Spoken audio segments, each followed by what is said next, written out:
Hello everyone, today we will talk about how to fix or how to solve the problem of resolution on the application of Gemini. We'll go to settings.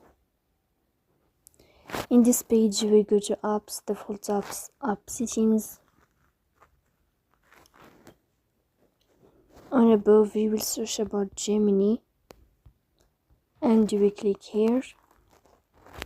Then in this page of app info you will click on first stop and you will click OK.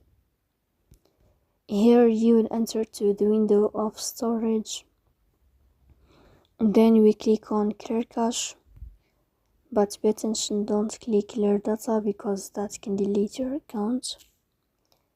In the end you can turn off your phone and you can wait a moment to restart your phone again to fix that problem. So please don't forget to support us by like and subscribe. See you next time.